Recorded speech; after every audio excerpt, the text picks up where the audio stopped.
Welcome back to Global News Morning. So good to see you. Please join me in welcoming Matt Lee. It's a new year, a new month, which means we like to look back at the previous month and the numbers for Kingston and area real estate. Happy New Year, Matt. How are you doing, my friend? Yeah, thank you. Happy New Year. I'm great. How are you? Very well. You are busy, despite it normally being a somewhat slower month this Yeah. time of year for real estate, but a lot of people looking for Yeah, homes. that's right. With the low inventory, I think that just continues, and the people that didn't find something are going to continue looking. Um, we did have a shutdown basically between Christmas and New Year's. There was a slower time. There was some stuff going on, but we do get that little bit of a lull. And now that we are into the new year, we are starting to see those listings starting to come on, people starting to get back out and looking. Because, even though we did have we had a short uh, cold snap. The weather's pretty good. We don't have a lot of snow. It's not, you It's know, manageable. the it's manageable. People aren't hibernating. We're out, looking at things and getting ready to move. So Well, the first set of stats we're going to be looking at is the number of active listings from yeah, December so this is 2021 going back 3 years. that's right, and we're seeing, the prices have gone up over the past few years, and it's a supply and demand thing. The interest rate is down, but this is really the key to what is happening. So in 2019, there was 1,236 listings active in December.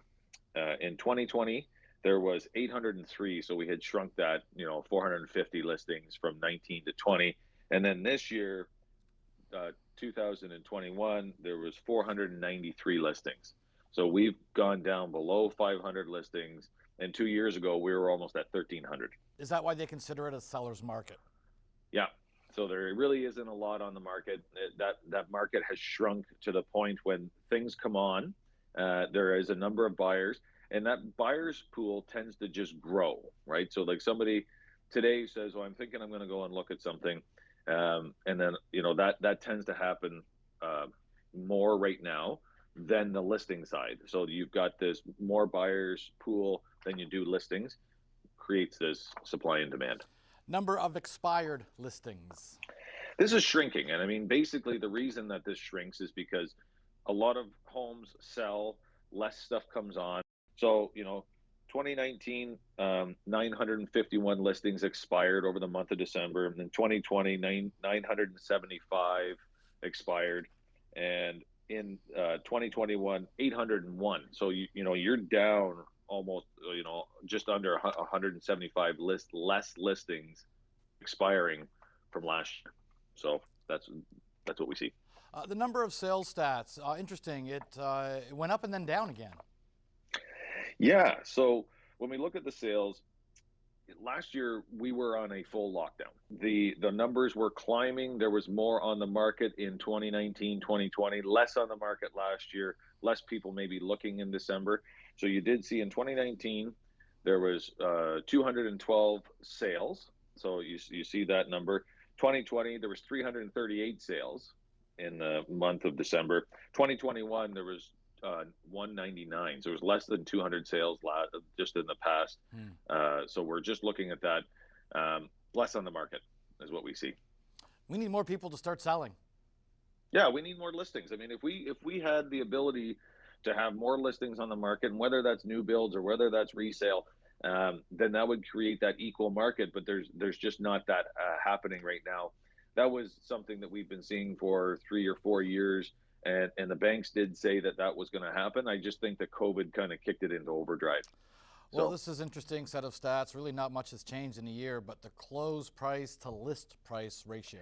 that's an interesting one. So this is an average, but basically in 2019, it was 98.2% of the sale price to list price. So you're getting pretty close to asking.